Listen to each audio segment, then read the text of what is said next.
అక్షయ తృతీయ నాడు బంగారం కొనమని ఎవడు చెప్పాడు? అక్షయంగా జరుగుతుంది కలి. అక్షయ తృతీయ నాడు బంగారం కాదు కొనవలసింది, అక్షయ తృతీయ నాడు ఇవ్వవలసింది జలభాండం.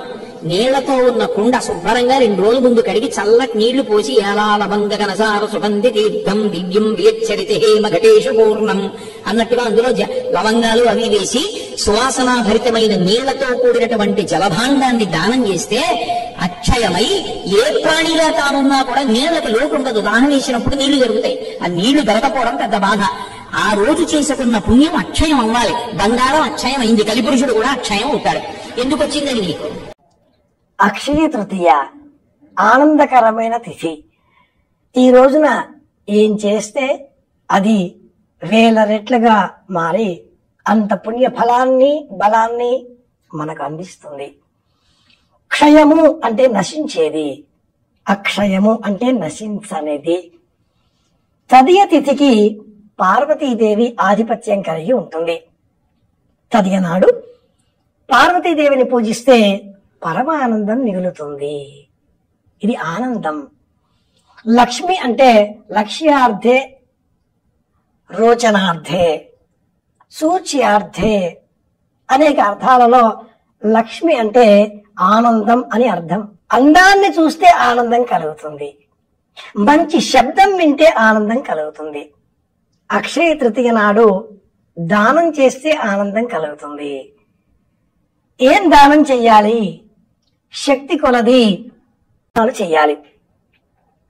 అన్నదానం, ఔషధ దానం, విద్యాదానం, అభయదానం.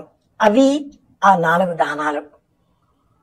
ఈ 4 దానాలకు మించి 10 దానాలు షోడశేది అయి ఉండాలి. ఆలోచనతో లేదా అనుమానంతో లేదా బాధతో లేదా అసహనంతో ఇబ్బంది కలిగించేవి కాకూడదు. అక్షయ తృతీయ నాడు స్థాయి ఉంటే ప్రతిమ దానం చేయడంలో బంగారం, వెండి, వజ్రాలు, ఆభరణాలు, సంపదలు మన వద్ద ఉంటే నిరభ్యంతరంగా బంగారు రూపంలో ఉండే లక్ష్మీదేవి ప్రతిమను, కాసును దానం ఇవ్వవచ్చు. ఇవ్వాలి కూడా, ఏ దోషము లేదు, పుణ్యం కలుగుతుంది. అట్లాగని అప్పు చేసి దానం చెయ్యకూడదు. ఎంత ఉంటే అంత, ఏది ఉంటే అది. ఇతరులకు ఏది అవసరమో అది ఇస్తే దానం అవుతుంది. మన వద్ద అధికంగా ఉన్నది, మనకు అనవసరం అనుకున్నది, మన దగ్గర ఏటి ఉందో అది ఇస్తే అదే చాలు ఆ భగవంతుడికి. ఇదేనండి అక్షయ తిథి రోజు ఇవ్వాల్సిన దానము. ఇవన్నీ. ఈ వీడియో నచ్చినట్లయితే లైక్ చేయండి, షేర్ చేయండి, సబ్స్క్రైబ్ చేసుకోండి. Thank you.